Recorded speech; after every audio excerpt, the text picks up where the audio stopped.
નમસ્કાર પેન્શનર મિત્રો. ગુજરાત રાજ્ય સરકારની સેવામાંથી સેવાનિવૃત્ત થયેલ પેન્શનરોના પ્રશ્નો અને તેના પ્રત્યુત્તર આ શ્રેણી હેઠળ આપણે યુટ્યુબના માધ્યમથી સમયાંતરે મળતા રહીએ છીએ.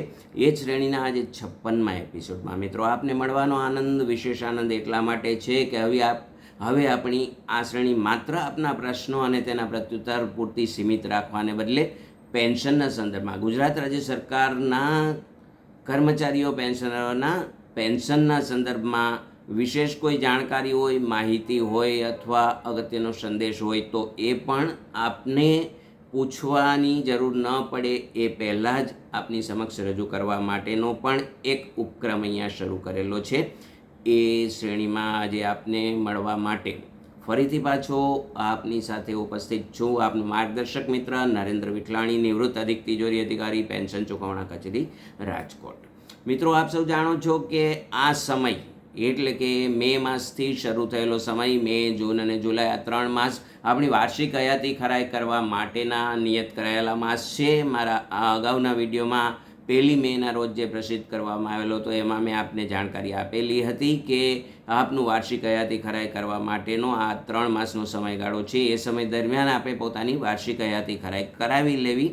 તો મોટાભાગના પેન્શનરોએ આ કાર્યવાહી પૂર્ણ કરી લીધેલી હશે. આમ છતાં જે પેન્શનરો હયાતી ખરાઈ કરવાની બાકી છે એ લોકો બેંકમાં જઈ અને કાર્યવાહી પૂર્ણ કરી લે કે જેથી કરીને આગામી વર્ષ દરમિયાન, સમગ્ર વર્ષ દરમિયાન પોતાનું પેન્શન નિશ્ચિતપણે મેળવી શકે એવા હેતુથી વાર્ષિક હયાતી ખરાઈ કરવી જરૂરી છે. મિત્રો, આટલી ચર્ચા પછી હવે આજનો જે ઉપક્રમ છે મિત્રો એ મુજબનો છે કે જો આપ કુટુંબ પેન્શનર હોવ એટલે કે આપના આપ્તજનોના અવસાન બાદ કે જે સરકારી કર્મચારી તરીકે સરકારી સેવામાં જોડાયેલા હતા અને સરકારી સેવા દરમિયાન અવસાન પામેલા હતા અથવા તો પોતે પોતાની સેવા પૂર્ણ કરી અને પેન્શનર તરીકે પેન્શન મેળવતા હતા, ત્યારબાદ અવસાન પામેલા છે એવા કુટુંબના સભ્યો પૈકી એમના અવસાન બાદ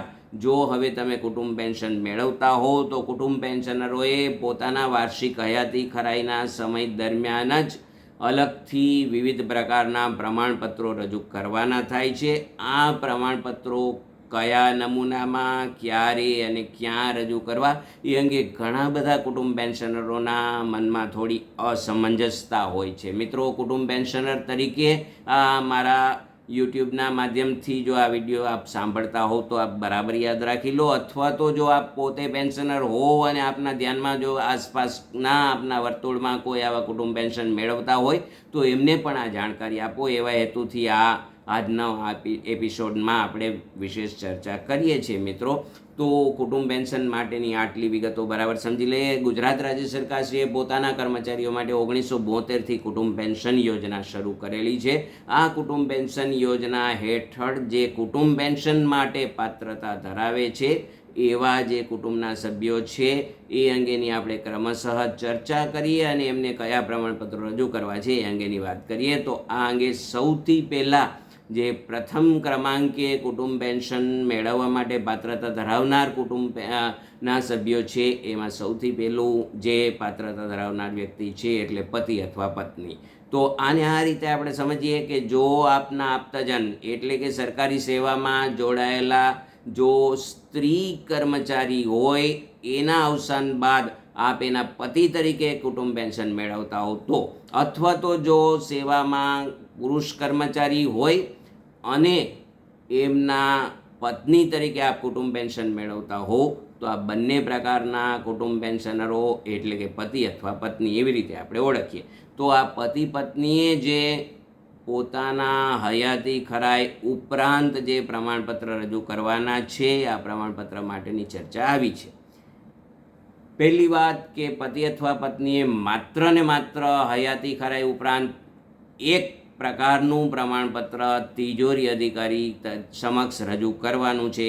એ છે તેણે અથવા તેણીએ પુનઃલગ્ન નહીં કર્યા અંગેનું નિયત નમૂનાનું ફોર્મ જે ગુજરાત તિજોરી નિયમોના નિયમ નંબર 256થી નિયત કરાયેલ નંબરનું નમૂના નંબર 53નું પુનઃલગ્ન નહીં કર્યા અંગેનું જે પ્રમાણપત્ર છે, આવું પ્રમાણપત્ર કુટુંબ પેન્શનરે તિજોરી કચેરીમાં રજૂ કરવાનું છે. આ નિયત નમૂનાની વાત કરેલી. હવે બીજી વાત, ક્યારે રજૂ કરવું? તો આ વાર્ષિક હયાતી ખરાઈ કરવા માટે ગુજરાત સરકારશ્રીએ પોતાના તિજોરી નિયમોમાં દર વર્ષે આવું પ્રમાણપત્ર રજૂ કરવાનું જણાવેલ છે. ક્યારે રજૂ કરવું? તો દરેકે દરેક તિજોરી કચેરીમાં આ પ્રકારની એક પ્રક્રિયા હાથ ધરવામાં આવે છે. એ મુજબ વાર્ષિક હયાતીના ખરાઈના માસ, નિયત કરાયેલા માસ મે, જૂન અને જુલાઈ, આ 3 માસ દરમિયાન જ આવું પુનઃલગ્ન નહીં કર્યા અંગેનું પ્રમાણપત્ર કુટુંબ પેન્શનરે આપવાનું છે. ક્યાં સુધી આપવું? તો જો આ પુરુષ કુટુંબ પેન્શનર હોય તો આજીવન, એટલે કે તમે જ્યાં સુધી જીવો છો ત્યાં સુધી આવું પુનઃલગ્ન નહીં કર્યા અંગેનું પ્રમાણપત્ર તમારે તિજોરી કચેરીમાં રજૂ કરવું છે. જો આપ સ્ત્રી કુટુંબ પેન્શનર હો તો આવું પ્રમાણપત્ર તમારે તમારી, એટલે કે સ્ત્રી કુટુંબ પેન્શનરની પોતાની ઉંમર 50 વર્ષ કરતાં ઓછી હોય, એટલે 50 વર્ષની ઉંમર સુધી જે સ્ત્રી કુટુંબ પેન્શનર છે એમણે પણ પુનઃલગ્ન નહીં કર્યા અંગેનું પ્રમાણપત્ર રજૂ કરવાનું છે. તેણીની 50 વર્ષની ઉંમર પૂરી થાય પછી આવા પ્રમાણપત્ર આપવામાંથી સ્ત્રી કુટુંબ પેન્શનરને સરકારશ્રીએ મુક્તિ આપેલી છે. એટલે જો આ પતિ અથવા પત્ની તરીકે કુટુંબ પેન્શન મેળવતા હોવ તો આવું એકમાત્ર પ્રમાણપત્ર પુનઃલગ્ન નહીં કર્યા અંગેનું પ્રમાણપત્ર રજૂ કરવાનું છે. પુરુષ કુટુંબ પેન્શનર છો તો આજીવન આવું પ્રમાણપત્ર રજૂ કરવું છે. સ્ત્રી કુટુંબ પેન્શનર છો તો આપની ઉંમર 50 વર્ષની ન થાય ત્યાં સુધી આવું પુનઃલગ્ન નહીં કર્યા અંગેનું નિયત નમૂનાનું પ્રમાણપત્ર રજૂ કરવું છે. આ પ્રમાણપત્રમાં માત્ર તમારું નામ અને પીપીઓ નંબર, બેંક શાખા ખાતા નંબરની વિગતો, એમાં તમારી એટલે કુટુંબ પેન્શનરની સહી અને આવું પ્રમાણપત્ર અધિકૃત કરવા માટે સામાન્ય સંજોગોમાં સરકારશ્રીએ એવું નક્કી કરેલું છે કે આવા પુનઃલગ્ન નહીં કર્યા અંગેના પ્રમાણપત્રને પ્રતિષ્ઠિત વ્યક્તિઓ, અધિકારીઓ દ્વારા પ્રમાણિત કરવું છે. પણ પ્રતિષ્ઠિત વ્યક્તિમાં સરકારશ્રીએ જે સ્પષ્ટતા કરેલી છે એ મુજબ જેમને જે અધિકારીઓને ખરી નકલ કરવાની સત્તા છે એવા કોઈ પણ અધિકારી આવા જે તે કુટુંબ પેન્શનરે આપેલા પ્રમાણપત્રને અધિકૃત પ્રમાણિત કરી શકશે. તો પોતાની સહી કરી આવું પ્રમાણપત્ર ભરી અને કોઈ પણ અધિકારી પાસે પ્રમાણિત કરાવી તિજોરી કચેરીને તમારે રૂબરૂ અથવા પોસ્ટથી આ સમય દરમિયાન રજૂ કરવું છે. જો આપ કુટુંબ પેન્શનર તરીકે, પતિ અથવા પત્ની તરીકે જો આપ પોતાનું કુટુંબ પેન્શન મેળવતા હો તો.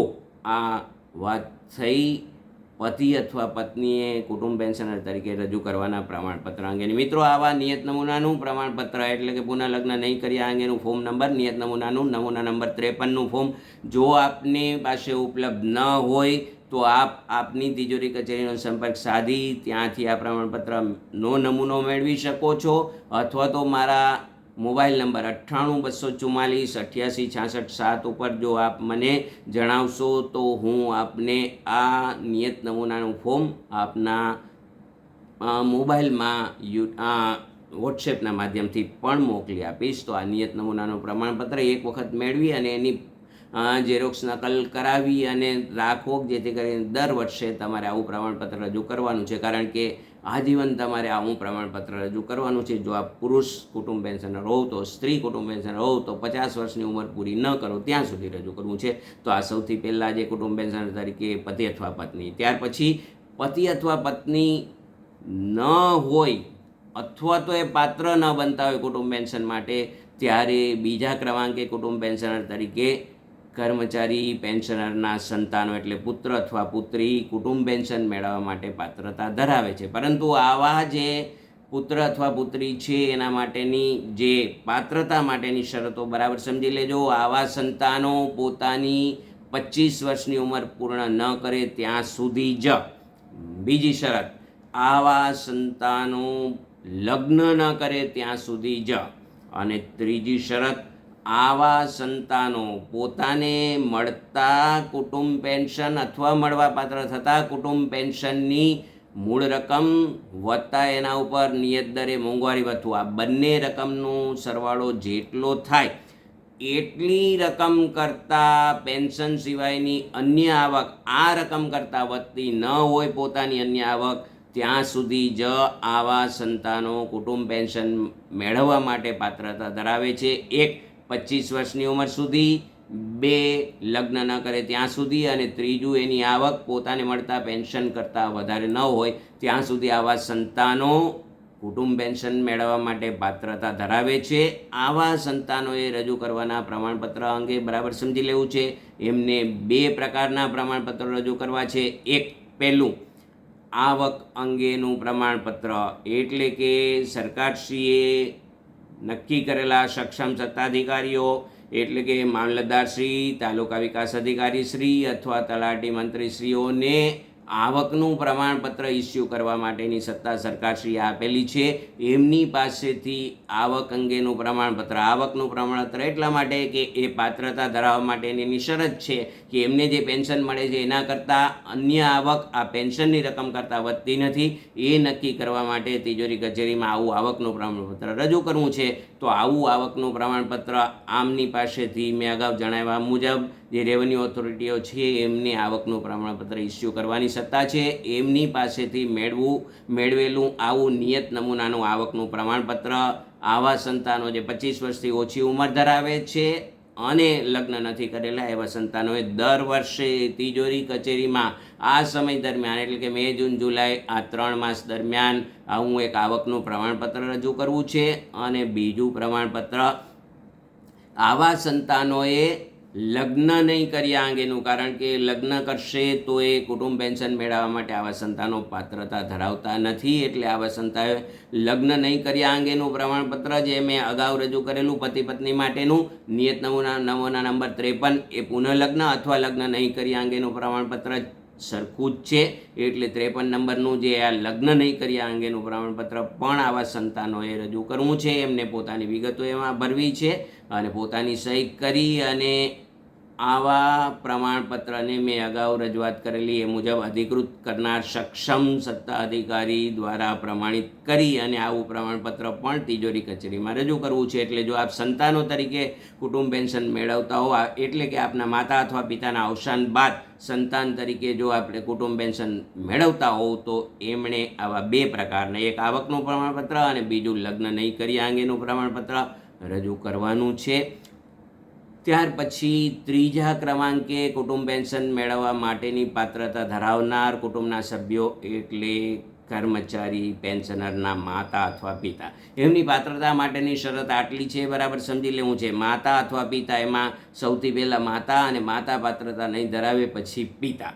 એમણે જે આ કુટુંબ પેન્શન મેળવવા માટેની પાત્રતા માટેની પ્રથમ અને અગત્યની શરત, આવા માતા અથવા પિતા પોતાના સંતાનના અવસાન બાદ આવા જે પોતાના પુત્ર અથવા પુત્રી છે એ પોતાની પાછળ એમના પતિ અથવા પત્ની અથવા બાળકો જીવિત ન હોય એવા સંજોગોમાં જ માતા અથવા પિતા કુટુંબ પેન્શન મેળવવા માટે પાત્રતા ધરાવે છે. બરાબર યાદ રાખવું છે. જ્યાં સુધી આ પોતાના સંતાનોનું કુટુંબ એટલે કે પોતાના એમના પતિ અથવા પત્ની જીવિત હોય અથવા તો એના બાળકો જીવિત હોય ત્યાં સુધી એ જ કુટુંબ પેન્શન મેળવવા માટે પાત્ર બને છે. એ નહીં હોય એવા કિસ્સામાં માતા અથવા પિતા કુટુંબ પેન્શન મેળવવા માટે પાત્રતા ધરાવે છે. પરંતુ અગત્યની શરત એટલી છે કે આવા માતા અથવા પિતા પોતાના ગુજરી ગયેલ સંતાનો ઉપર સંપૂર્ણપણે આધારિત હોવા અંગેની આવકનું પ્રમાણપત્ર એણે દર વર્ષે રજૂ કરવાનું છે. આવકનું પ્રમાણપત્ર મેં જેવી રીતે સંતાનો માટે રજૂઆત કરેલી એ મુજબ જ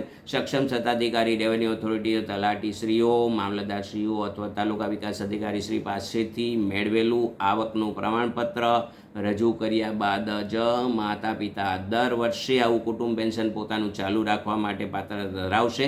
દર વર્ષે જ આવું પ્રમાણપત્ર રજૂ કરવું છે અને તિજોરી કચેરીમાં જ રજૂ કરવું છે. અને આવું આવકનું પ્રમાણપત્ર એમણે દર વર્ષે તિજોરી કચેરીમાં મે, જૂન અને જુલાઈ આ 3માંથી કોઈ પણ 1 માસ દરમિયાન રજૂ કરવાનું છે. તો આ 3જા પાત્ર ધરાવનાર કુટુંબ પેન્શનર એટલે કે માતા અથવા પિતા આ 3 પ્રકારના કુટુંબ પેન્શનરો પાત્રતા ધરાવવા માટેની શરતો અને એમને રજૂ કરવાના પ્રમાણપત્રો અંગેની ચર્ચા કરી. ત્યાર પછીની વાત હવે આપણે કરવી છે કર્મચારી પેન્શનરોના દિવ્યાંગ સંતાનો. મિત્રો, ગુજરાત રાજ્ય સરકારશ્રીએ 1/4/99થી કુટુંબ પેન્શન માટેની જે આ પાત્રતા ધરાવવા માટેની શરતો નક્કી કરેલી છે, એમાં જો કર્મચારી પેન્શનરોના દિવ્યાંગ સંતાનો હશે તો એમને જે સામાન્ય કિસ્સાવાળા સંતાનો છે જે 25 વર્ષની ઉંમર પૂરી થાય પછી પાત્રતા નથી ધરાવતા, પરંતુ જો દિવ્યાંગ સંતાનો હશે તો આજીવન આવું કુટુંબ પેન્શન મેળવવા માટે પાત્રતા ધરાવે છે. પોતાના માતા અથવા પિતાના અવસાન બાદ આવા દિવ્યાંગ સંતાનો આજીવન કુટુંબ પેન્શન મેળવવા માટે પાત્રતા ધરાવે છે. પરંતુ આવા દિવ્યાંગ સંતાનોએ જે પ્રમાણપત્ર રજૂ કરવાના છે એમાં સૌથી પહેલું અને અગત્યનું જે પ્રમાણપત્ર છે એ એમની આવકનું પ્રમાણપત્ર. એટલે કે આવા દિવ્યાંગ સંતાનો પોતાની આજીવિકા કમાવા માટે સક્ષમ ન હોય એવા દિવ્યાંગ સંતાનોને જ કુટુંબ પેન્શન મળે છે, આજીવન સુધી મળવાનું છે. એટલે એમણે જે પ્રમાણપત્ર રજૂ કરવું છે દર વર્ષે મે, જૂન, જુલાઈ 3 માસ દરમિયાન અને તિજોરી કચેરીમાં રજૂ કરવું છે નિયત નમૂનાનું આવકનું પ્રમાણપત્ર. અગાઉ મેં રજૂઆત કરી એ મુજબ રેવન્યુ ઓથોરિટી પાસેથી મેળવેલું આવક અંગેનું પ્રમાણપત્ર આ પ્રમાણપત્ર રજૂ કરવું છે. અને બીજું પ્રમાણપત્ર આવા દિવ્યાંગ સંતાનોએ પોતાની દિવ્યાંગતા હજી સુધી ચાલુ છે એ અંગેનું નિયત નમૂનાનું સરકારશ્રીના આરોગ્ય અને પરિવાર કલ્યાણ વિભાગના 21/10/2022ના ઠરાવથી નિયત કરેલું જે નિયત નમૂનાનું દિવ્યાંગતા માટેનું જે પ્રમાણપત્ર છે જે જિલ્લાના સિવિલ સર્જનશ્રી દ્વારા અધિકૃત કરાયેલ છે એવું નિયત નમૂનાનું દિવ્યાંગતા ધરાવવા માટેનું પ્રમાણપત્ર જે દર 3 વર્ષે, બરાબર યાદ રાખવું છે, દર 3 વર્ષે તિજોરી કચેરીમાં રજૂ કરવું છે. સમય મર્યાદા જે આ છે એ મે, જૂન, જુલાઈ આ 3 માસ દરમિયાન રજૂ કરવાનું છે. પરંતુ આવું પ્રમાણપત્ર જે દિવ્યાંગ સંતાનો છે એનું દિવ્યાંગતા હજુ પણ ચાલુ રહેવા બાબતનું પ્રમાણપત્ર નિયત નમૂનાનું પ્રમાણપત્ર છે પરિશિષ્ટ 2માં અધિકૃત તબીબી ચિકિત્સક, ત્યાર પછી તે જિલ્લાના જે નિવાસી તબીબી અધિકારી એટલે કે RMO શ્રી છે અને ત્રીજા સહી કરનાર એટલે સિવિલ સર્જન શ્રી છે. આ ત્રણેયની સંયુક્ત સહીવાળું જે નિયત નમૂનાનું પરિશિષ્ટ 2નું જે દિવ્યાંગ સંતાનોએ, પરંતુ આ પ્રમાણપત્ર દર 3 વર્ષે તિજોરી કચેરીમાં રજૂ કરવું છે. ઘણા બધા આવા કુટુંબ પેન્શનરોનો પ્રશ્ન એ છે જ્યારે એક વખત તબીબી અધિકારી શ્રીએ આ આજીવન દિવ્યાંગતા અંગેનું પ્રમાણપત્ર આપવા છતાં પણ દર 3 વર્ષે આપવાનું છે તો ચોક્કસપણે આપવાનું છે મિત્રો, કારણ કે આરોગ્ય અને પરિવાર કલ્યાણ વિભાગ શ્રીએ આ નિયત નમૂનો નક્કી કરેલો છે અને દર 3 વર્ષે એમને ઇસ્યુ કરી અને તમને આપવાનું છે. તમારે ત્યાં રજૂઆત કરવાની છે. ભલે તમે આજીવન દિવ્યાંગતા ધરાવતા હો, આમ છતાં પણ દર 3 વર્ષે તિજોરી કચેરીમાં આવું પ્રમાણપત્ર રજૂ કરવું. તો દિવ્યાંગ સંતાનો માટે આ 2 પ્રકારના પ્રમાણપત્રો, એક આવકનું પ્રમાણપત્ર અને બીજું પોતાની દિવ્યાંગતા ધરાવતા હોવા અંગેનું દર 3 વર્ષે આપવાનું થતું તબીબી અધિકારી શ્રી દ્વારા પ્રમાણિત થયેલું પરિશિષ્ટ 2નું દિવ્યાંગતા પ્રમાણપત્ર.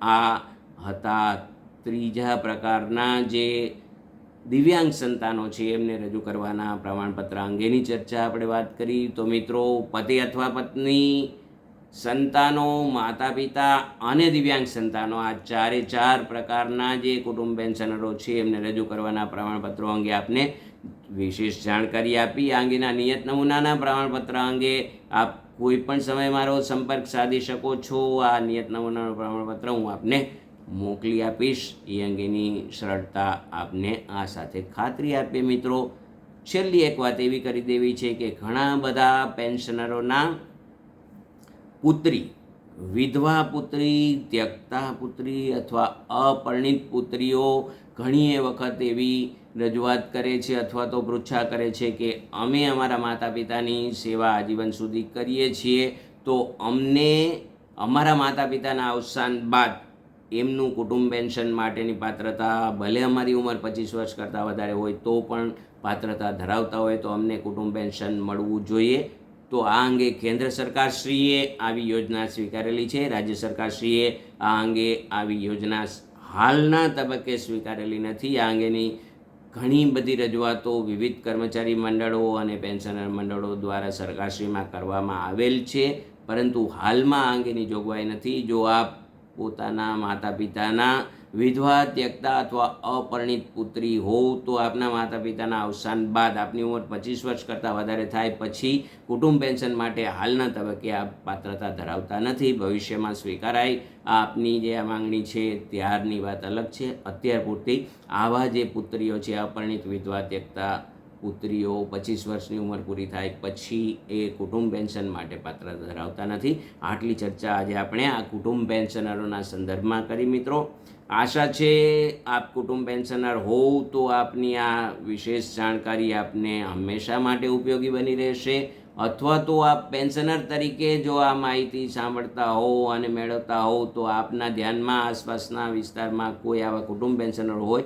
તો એમને આ માહિતીથી અવગત કરાવો કે જેથી કરીને એમનું કુટુંબ પેન્શન નિયમિતપણે ચાલુ રહી શકે. મિત્રો, તો ફરીથી પાછા આપણે બહુ નજીકના ભવિષ્યમાં મળીશું. ત્યાં સુધી આપના માર્ગદર્શક મિત્ર નરેન્દ્ર વિઠલાણીને રજા આપો અને આપની પાસેથી વિદાય લેતા પહેલાં આપ હંમેશા ખુશ રહો અને આપનું શેષ જીવન ઈશ્વર પરાયણ બની રહે એવી લાખ લાખ શુભેચ્છા સાથે વિરમું. મિત્રો, આપના પેન્શનના સંદર્ભમાં કોઈ પણ પ્રશ્નો હોય તો આપને યોગ્ય લાગે તે રીતે આપની વિવેક બુદ્ધિ અનુસાર સમય નક્કી કરી મારા મોબાઈલ નંબર 9824488667 ઉપર ગમે ત્યારે સંપર્ક સાધી શકો છો. આપના પ્રશ્નો, પેન્શનના સંદર્ભમાં પ્રશ્નો અંગે હું પ્રત્યુત્તર આપવા માટે પ્રતિબદ્ધ છું.